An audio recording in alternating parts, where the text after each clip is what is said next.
Hello, in this video I want to show you how to change the color mode for Epson EF-100B. And to do this we'll need to click on the settings button on our remote. It's the button with 3 lines and it's on the left side from the volume buttons.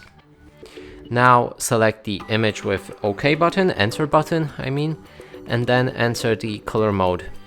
Here there's 4 different modes. We have cinema, natural, bright cinema, and dynamic. Pick whichever color you like. In this case I'm gonna go with dynamic, and then simply go back.